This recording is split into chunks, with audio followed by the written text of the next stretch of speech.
नमस्कार साथियों, आप सबका पुनः स्वागत है श्रद्धा वेद पुराण में। तो आज हम लोग डिस्कस करने वाले हैं श्रीमद् भगवद गीता अध्याय 4 श्लोक अर्थ 2। इससे पहले हम लोगों ने अध्याय 1, 2, 3 के सभी श्लोक अर्थ सरल हिंदी भाषा में दोनों ही चैनल श्रद्धा वेद पुराण, श्रद्धा एस्ट्रो ज्योतिष में प्लेलिस्ट सेक्शन भगवद गीता में अपलोड कर दिए हैं। आप में से कोई भी व्यक्ति भगवद गीता को सरल हिंदी भाषा में समझना चाहता है, आप प्लेलिस्ट सेक्शन में जाएं, जहां आपको अलग अलग श्लोकार्थ मिल जाएंगे। तो आज का श्लोकार्थ क्या कहता है? भगवान श्री कृष्ण अर्जुन को समझाते हुए कहते हैं, हे परंतप अर्जुन। परंतप यानी जो शत्रुओं को ताप देने वाला है, यानी हमारे विरुद्ध जो अधर्म पक्ष है, उस अधर्म पक्ष को डराने वाला है, उनको ताप यानी उनको गर्मी से झकझोर देने वाला है। ऐसा कमाल का योद्धा कौन है? अर्जुन। लेकिन वो अर्जुन भी, उसका जो आत्मविश्वास है वो डगमगा रहा है। कारण ज्ञान पहले से ही है, लेकिन उस पर एक प्रकार जैसे धुंध आ जाती है, तो जो वास्तविकता है वो कुछ देर के लिए छुप जाती है। तो ध्यान रखना है, वो ज्ञान कर्मयोग सिद्धांत तो बहुत प्राचीन समय से इस सृष्टि में मौजूद है। अगर मौजूद नहीं है तो बार बार वो आ कैसे जाता है? लेकिन उसका जो प्रसार जैसा होना चाहिए था, वो बीच बीच में मंद पड़ जाता है, धीमा पड़ जाता है। और जब भी वो धीमा पड़ता है, तभी संसार में अधर्म तेजी से व्याप्त हो जाता है। भगवान यही समझाना चाह रहे हैं कि ये राजा का कर्तव्य है। यदि आप क्षत्रिय राजा हैं तो आपको तो ये सबसे पहले समझना चाहिए, क्योंकि राजा ही जब धर्म दंड धारण नहीं करेगा, धर्म को नहीं समझेगा, तो फिर प्रजा कैसे समझेगी? तो ये बड़ा माने ये बात कही गई कि राजा केवल राज करने के लिए नहीं बना है। जब वो कर्मयोग सिद्धांत समझ लेता है, तो फिर राजा एक प्रकार से प्रजा का रक्षक, प्रजा का सेवक समान बन जाता है। लेकिन वो कर्मयोग सिद्धांत ही भूल चुका है, तो फिर राजा अपने आप को क्या समझता है? मैं तो इन सब का मालिक हूं, और फिर अधर्म व्याप्त हो जाता है। इसलिए बार बार समय आने पर स्वयं प्रकृति ही याद दिलाता रहता है कि ये विज्ञान, ये जो कर्म योग सिद्धांत है, ये कोई आज का नहीं है। प्रकृति चल ही सिद्धांत से रही है। वो आपके लिए धुंधला हो गया होगा, लेकिन वो कभी कलिकाल में भी, चाहे कितना ही पक्ष बढ़ जाए अधर्म का, ये कभी समाप्त नहीं हो सकता, क्योंकि हम स्वयं ही उस परमात्मा का अंश है। तो हम ये कैसे मान लें कि पूरी सृष्टि में अधर्म व्याप्त हो जाएगा? तो हमारे अंदर तो वो तो आत्मा का ही अंश है ना। तो यहां भगवान क्या कहते हैं? हे परंतप अर्जुन। जब इस प्रकार के संबोधन से सामने वाले को संबोधित किया जाता है कि आप अधर्म का विनाश करने वाले हैं, और आपके ताप से शत्रु का नाश हो जाता है, आपके क्रोधाग्नि से शत्रु जलकर भस्म हो जाता है, तो फिर व्यक्ति का पराक्रम 7वें आसमान पर चला जाता है। क्योंकि अर्जुन के रूप में एक प्रकार से भगवान एक सामान्य व्यक्ति को ही संबोधित कर रहे हैं कि भाई, जिस प्रकार यदि मैंने खड्ग लिया हुआ था, धर्म के लिए मैं युद्ध करूंगा, लेकिन किसी कारण से, परिवार के मोह के कारण, अब मेरा जो धर्म के प्रति मेरी निष्ठा है वो डगमगाने लगी। तो फिर भगवान याद दिलाते हैं कि अगर आपने ऐसा किया, तो फिर जो सदियों से चला आ रहा है जो कर्मयोग सिद्धांत, उसका यदि तुमने पालन नहीं किया, तो फिर पूरे समाज में तुम्हारे कारण अधर्म और ज्यादा फैल सकता है। तो इसलिए सतर्क हो जाओ, क्योंकि तुम यदि एक क्षत्रिय राजा योद्धा, क्योंकि राजा या क्षत्रिय वो तभी है जब वो कर्म योग सिद्धांत का निष्ठा से पालन करता है। केवल उसके पास हथियार है, उसके पास बॉ एंड एरो, उसके पास वेपन्स है, इसीलिए वो क्षत्रिय धर्म माना जाएगा, ऐसा नहीं है। वो जितना ज्यादा निष्ठा है उसके मन में कर्मयोग सिद्धांत की सही परिभाषा यदि नहीं है, उसको क्षत्रिय नहीं, केवल उसको आतताई, आतंक फैलाने वाला ही माना जा सकता है। तो ध्यान देना, क्षत्रिय मतलब वो नहीं जो केवल लड़ना जानता है। क्षत्रिय मतलब वो जो समाज के हित के लिए अपने प्राणों को न्यौछावर करना जानता है, वो वास्तविक क्षत्रिय है। ठीक हो गया? तो वो जो कर्मयोग सिद्धांत जानता है, उसको ये दिलाने की जरूरत नहीं है कि राजा का वास्तविक धर्म क्या है। और जो ये नहीं जानता है, उसको तो अधर्म, वो तो है ही अधर्म का रूप, उसको जाना ही नरक में। ठीक हो गया? तो हे परंतप अर्जुन, इस प्रकार परमात्मा से प्राप्त इस योग को राज ऋषियों ने जाना। यहां पर बड़ी रहस्य की बात यहां भगवान बता रहे हैं कि यदि जस राजा तस प्रजा, यदि राजा इस योग सिद्धांत को जान लेता है और दृढ़ता से उस योग सिद्धांत का पालन करता है, तो प्रजा अपने आप ही उस योग सिद्धांत का पालन करेगी। यदि आज के समय पर हम कोई ऐसा राजा देख रहे हैं जो केवल भोग के लिए जी रहा है कि मैं राजा हूं, मैं ज्यादा वस्तुओं का उपभोग कर सकता हूं आप पर, मैं राज करने के लिए बना हूं, तो वो कर्मयोग सिद्धांत का पालन नहीं कर रहा है, उसका दोष कई गुना ज्यादा है। लेकिन वो चाहता है कि मैं सबका हित करूं, मेरे द्वारा किया गया कर्म कई गुना फल दे। तो यदि राजा, यानी जितना बड़ा पद होगा उतना ही बड़े कर्तव्य आपके लिए हो जाते हैं। तो राजा को तो बिल्कुल निष्ठा से कर्मयोग सिद्धांत का पालन करना चाहिए। और अगर राजा ऐसे करता है तो राजा के सामने बड़े बड़े ऋषि मुनि भी नतमस्तक हो जाते हैं। ऐसा हमारे इतिहास में ऐसे बहुत उदाहरण मिलते हैं कि वेद व्यास के पुत्र श्री सुखदेव जी महाराज, जिनके पास तो कहते हैं कुछ नहीं था, उन्होंने तो कौपीन भी त्याग दिया था, ऐसे सुखदेव जी महाराज को वेद व्यास जी ने शिक्षा देने के लिए कहा कि आप जाइए और राजा जनक से शिक्षा लीजिए, जो एक राजा है, किसी देश का राजा जिसके पास ऐसा लगता है प्रथम दृष्टा कि सारा वैभव है, उससे शिक्षा लेने के लिए सुखदेव जी महाराज जा रहे हैं, जिनके पास कौपीन भी नहीं है, जिनके पास शरीर को ढकने के लिए कपड़ा भी नहीं है। तो सोचिए भारतीय दर्शन कितना ज्यादा गूढ़ रहा होगा। यहां पर केवल सन्यासी या केवल कोई वन में रहने वाला ऋषि ही श्रेष्ठ सदा माना जाए ऐसा नहीं है, या वो ही गुरु बनने के लायक ऐसा नहीं है। राज करने वाला व्यक्ति भी यदि कर्मयोग सिद्धांत का दृढ़ता से पालन करता है तो वो भी बड़े बड़े परमहंसों का गुरु बन सकता है। कितनी बड़ी बात।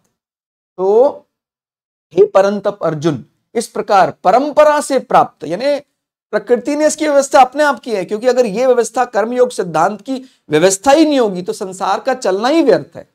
तो कहता ना कि कभी ऐसा भी समय आएगा क्या कि सच खत्म ही हो जाएगा? ऐसा हो नहीं सकता है, क्योंकि हम स्वयं एविडेंस हैं परमात्मा का, हमारा होना ही परमात्मा का प्रमाण है। इसलिए ये मानना, ये तो हम बस अपने मन को प्रसन्न करने के लिए कह लें, या हमारी जो गलतियां हैं उनको छुपाने के लिए कहते हैं कि देखो अधर्म व्याप्त है, इसमें मैं क्या कर सकता हूं। नहीं, जो व्यक्ति पहचान रहा है कि अधर्म है, उसको यह भी पता होना चाहिए कि क्या धर्म है, और प्रकृति ने उसकी व्यवस्था की हुई है। इस संसार में बांधने के चाहे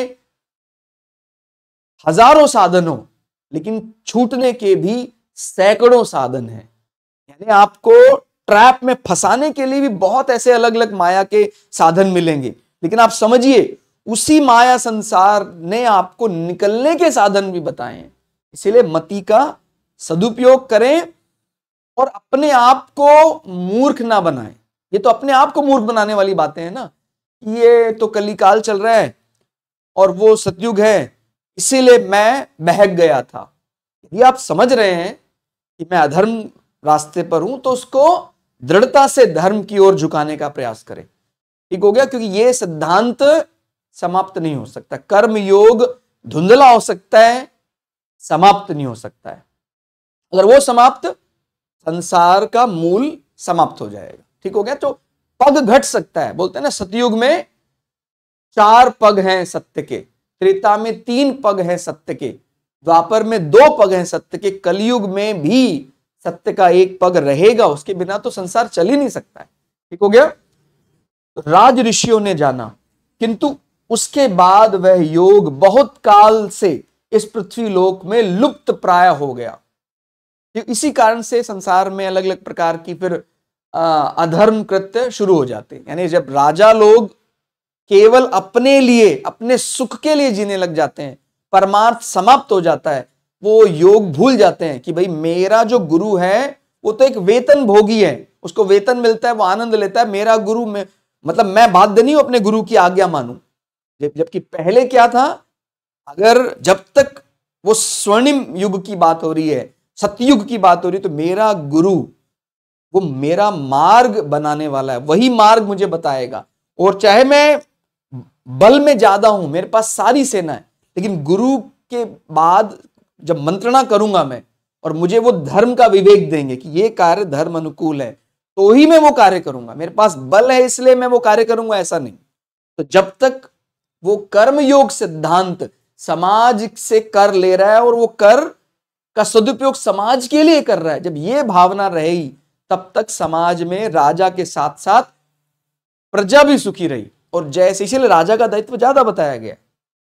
आप यदि किसी बड़े पद पर हैं, किसी परिवार के मुखिया हैं, यदि आपने अधर्म किया तो आपको दोष ज्यादा लगेगा, क्योंकि आप परिवार को साध सकते। तो यहां राजा का संबोधन हर उस व्यक्ति के लिए है जो कहीं ना कहीं किसी का मार्ग दिखाने वाला है, किसी को, किसी भी परिवार का कह ले, किसी समूह का मुखिया है, वो यदि अपना मार्ग में जो धुंधलापन है उसको हटा ले और कर्म योग का दृढ़ता से पालन करे, तो उसका तो भला होना ही होना है, उसके परिवार का, उसके कुटुंब का, समाज का भी भला केवल उसके धर्म पालन से हो जाएगा। इसी को थोड़ा और सरल करके समझें तो राज ऋषि प्राचीन काल से ही सभी कर्मयोग सिद्धांतों का दृढ़ता से पालन करते थे। यही कारण था कि प्राचीन काल में बड़े बड़े ऋषि भी ज्ञान प्राप्ति के लिए उन राजाओं के पास जाया करते थे। जैसे मैंने बोला कि ऋषि माने सुखदेव जी महाराज राज ऋषि जनक जी के पास गए शिक्षा ग्रहण करने के लिए, एक प्रकार से उनको गुरु बनाने के लिए। और कर्मयोग के सिद्धांत की जानकारी के कारण ही प्राचीन समय से ही राजा लोग प्रजा से कर मींस टैक्स लेकर उस टैक्स का या कर का प्रयोग प्रजा के लिए ही क्रिया करते थे। ये जो कर्मयोग सिद्धांत है केवल वो युद्ध करने के लिए अप्लाई हो रहा है ऐसा नहीं है। हर जगह आप इकोनॉमिक्स की बात करें, आप पॉलिटिकल साइंस की बात करें, आप इंजीनियरिंग साइंस की बात करें, हर जगह आपके इन्वेंशंस भी जो होते हैं, साइंटिस्ट जो आविष्कार भी करता है, यदि वो कर्मयोग सिद्धांत पर आविष्कार करेगा तो वो प्रकृति का अनावश्यक दोहन नहीं करेगा कि वे प्रकृति को खराब करके केवल एक व्यक्ति को सुख देने के लिए उसने कोई ऐसे आविष्कार कर दिया। अगर वो वैज्ञानिक की बुद्धि कर्मयोग सिद्धांत जानती है तो तेरा तुझको अर्पण क्या लागे मेरा, ऐसी भावना से जब आविष्कार होते हैं तो फिर वो सबको लाभ देने वाले होते हैं।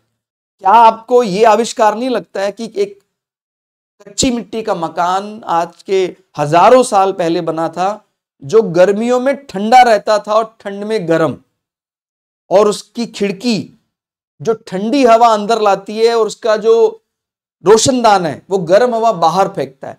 ये वेद ने सिखाया। वेद मतलब ज्ञान।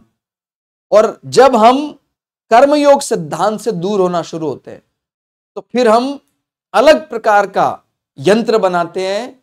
यंत्र बनाने में कोई बुरी बात नहीं, मैं बता रहा हूं ये यंत्र अभी नहीं पहले से बनते आ रहे हैं, लेकिन जब हम इस सिद्धांत को भूल जाएंगे तो यंत्र में भी अधर्म होगा। उस यंत्र से किसी एक व्यक्ति का भला हो रहा है लेकिन सैकड़ों व्यक्ति उससे प्रभावित हो रहे हैं ऋणात्मक रूप से। माने जो हमने क्लोरोफ्लोरोकार्बन जैसे खतरनाक रसायन बनाए जिससे केवल हमारा भवन ठंडा हो जाए, और उसके रिलीज के कारण आपको पता है ओजोन लेयर जो धरती का सुरक्षा घेरा है उसमें कमी आ गई। तो इस प्रकार के जितने भी आविष्कार हैं उसका जब जैसे जैसे प्रयोग माने प्रयोग जो करने वाला है उससे ज्यादा दोष जिस व्यक्ति ने केवल उसका आविष्कार इस सोच से किया है कि मुझे इसका लाभ हो जाए बाकी सारा संसार।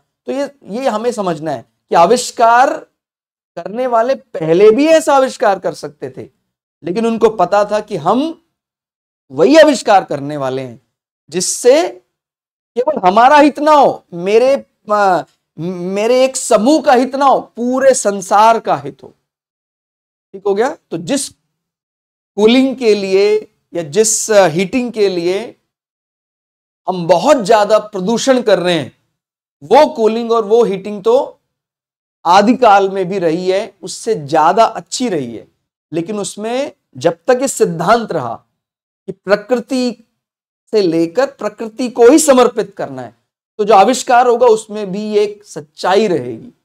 और जब ये वाली भावना पीछे रह जाती है तो फिर हम आविष्कारों में केवल अपना हित, निहित स्वार्थ, अपने एक समूह का स्वार्थ चाहते हैं। और आप रिपोर्ट्स पढ़ते होंगे कि दुनिया में कार्बन उत्सर्जन में कैसे कुछ चुनिंदा मुट्ठी भर देश ही आगे हैं।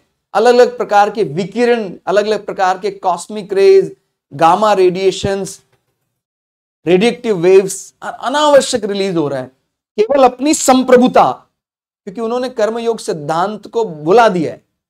और जब वो भुला देते हैं तो उनका तो सर्वनाश होना ही है। ठीक हो गया। और उन पर अंकुश लगाने के लिए दूसरे व्यक्ति को जल्द से जल्द ये कर्मयोग सिद्धांत समझना होगा। और अगर वो ये कर्मयोग सिद्धांत समझ लेगा तो वो अपने आप ही उनसे ज्यादा बली हो जाएगा, क्योंकि संसार का नियम ही ऐसा है। कुछ दिनों के लिए अधर्म पक्ष से विजयी होता दिख सकता है, लेकिन वो ज्यादा दिनों तक उस पद पर कायम नहीं रह सकता है। नहीं तो मैंने बोला ना, संसार का बाय डिफॉल्ट ही वो नियम है कि संसार में चाहे कितना ही अधर्म दिखता है, लेकिन संसार से कभी धर्म पक्ष समाप्त नहीं हो सकता है। अंततो गत्वा सत्यमेव जयते, तो होना ही होना है। तो प्राचीन समय से ही राजा लोग तो जो ऐसा नहीं कि कर लेकर अपने लिए वो धन संग्रह कर रहे हैं। तो जब आपने देखा जो इस प्रकार की पद्धति में रहे, उन राजाओं का समूल नाश हो गया। कोई उन्हें आज पसंद नहीं करता है। जिन राजाओं ने कर लेकर केवल अपने जीवन व्यतीत किया अच्छे से, और जो राजा लोग धर्म के लिए उन्होंने अपना सब कुछ न्यौछावर कर दिया, उन्हें आज भी बड़े सम्मान से नाम लिया जाता है। रघुकुल रीत सदा चली आई, प्राण जाए पर वचन न जाई। इतने हजारों साल बाद भी ये वाक्य बड़े आदर सम्मान के साथ लिया जाता है। ठीक हो गया। प्रत्येक राजा को कर्म योग विद्या जाननी चाहिए। इसी प्रकार परिवार, समाज, गांव आदि के जो मुख्य व्यक्ति हैं उन्हें भी यह कर्मयोग विद्या जाननी चाहिए। तो राजा का संबोधन केवल एक राष्ट्र के सुप्रीम व्यक्ति के लिए नहीं है, क्योंकि हम कहीं ना कहीं किसी ना किसी ग्रुप को तो लीड कर ही रहे हैं। मेरा परिवार में मेरा पुत्र है, मेरी पुत्री है, उनके लिए यदि मैं एक मार्ग उनको दिखाना चाहूं, तो अगर मैं कर्मयोग सिद्धांत का दृढ़ता से पालन करता हूं, उनका मैं मुखिया हूं।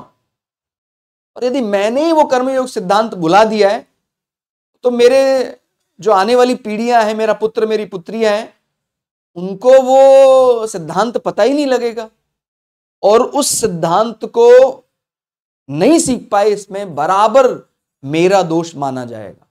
ठीक है। तो इसलिए कर्म योग सिद्धांत का दृढ़ता से पालन करना है। और यहां राजा से तात्पर्य हर वो व्यक्ति है जो किसी को मार्ग दिखा रहा है, जो किसी समूह का मुखिया है। मनुष्य सेवा के द्वारा जब भी व्यक्ति कर्मयोग सिद्धांत की बात करता है, तो यहां श्रद्धा, सेवा भाव, हमारा मुख्य धर्म यही है। प्रजा या संसार प्रकृति से लेना है, प्रकृति को ही समर्पित कर देना है। तो मनुष्य सेवा के द्वारा पशु पक्षी से लेकर मनुष्य, देवता, पितर, ऋषि, संत, महात्मा और भगवान तो को अपने वश में कर सकता है। यदि मनुष्य चाहे तो केवल अपनी इसी भावना, अपने श्रद्धा भावना से, अपनी जो देने की प्रवृत्ति है, बिल्कुल धन कमा रहा है संसार में, कहीं धन कमाने के लिए मना नहीं किया गया है, आप धन कमा नहीं सकते हैं। आप कमा रहे हैं दुगने उत्साह के साथ, उस कमाए हुए धन से समाज का हित कर रहे हैं, कमा रहे हैं और दुगने उत्साह के साथ संसार में वो वस्तुएं लगा रहे हैं।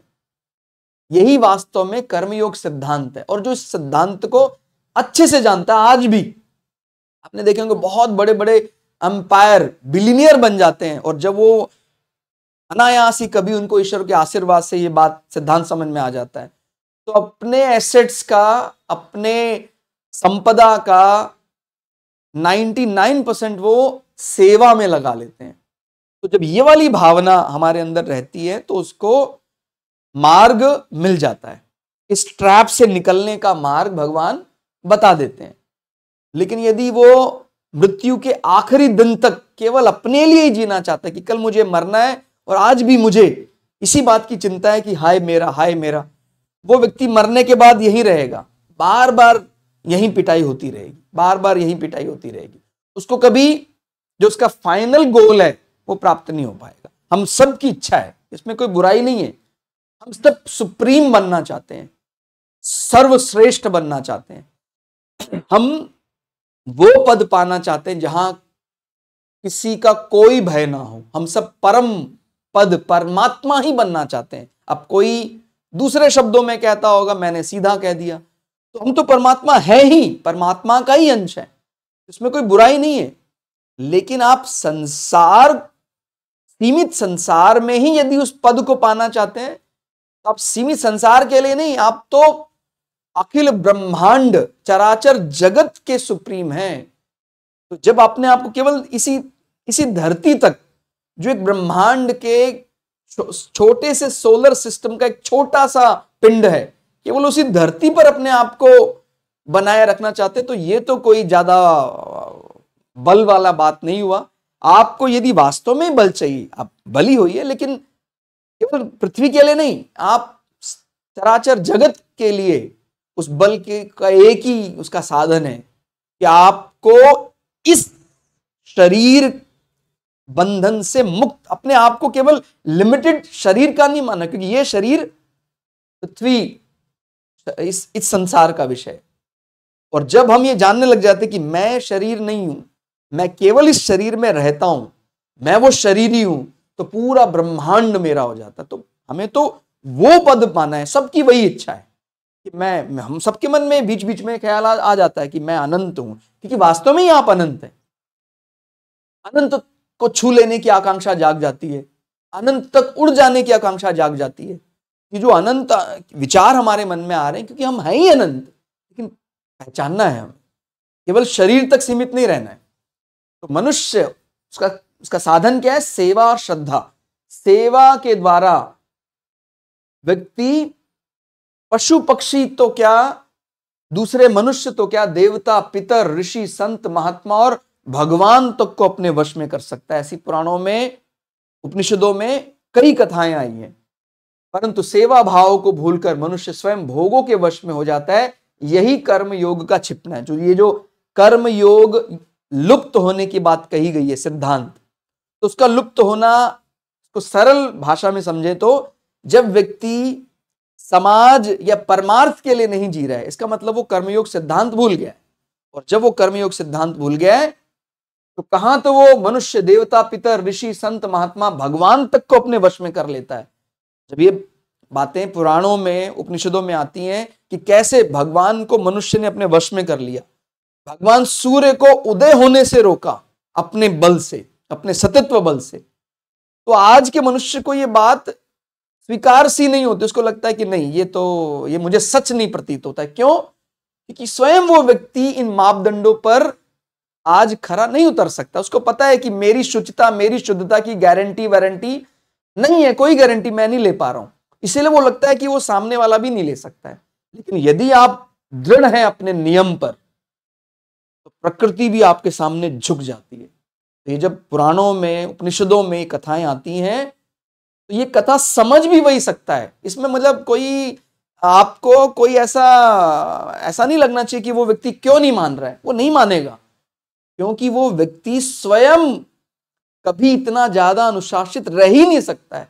तो जब कोई व्यक्ति इतना अनुशासित रह नहीं सकता अपने सतत्व को लेकर, अपने प्रकृति प्रेम के प्रति अनुशासन नहीं है उसके जीवन में, तो मानेगा भी नहीं वो।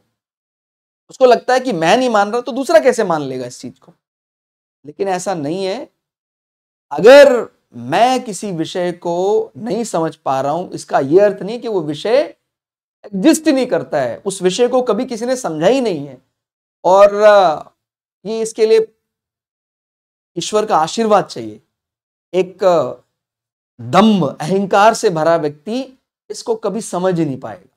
ठीक हो गया। तो आप यदि अपना हित चाहते हैं तो जब आप अच्छे से इसका बार बार पुनरावृत्ति करेंगे तो आपको ये कपोल कल्पित नहीं लगेगा कि प्रकृति में सूर्य उदय, जो प्राकृतिक घटना है, उसको भी घटा या बढ़ाया जा सकता है। व्यक्ति अपने यदि नियम अनुशासन में रहता है, प्रकृति इतना सम्मान करती है ऐसे व्यक्ति का। ठीक हो गया। तो इसलिए हमें कर्म योग सिद्धांत का दृढ़ता से पालन करना है। भगवान सूर्य क्या, साक्षात परब्रह्म परमात्मा भी आपके वश में हो सकते हैं। तो आज के लिए इतना ही। क्लास आपको कैसी लगी कमेंट करके जरूर बताइएगा। मिलते हैं अगली क्लास में, तब तक के लिए जय श्री भगु पराशरा, जय श्री शुक्राचार्य, नमस्कार।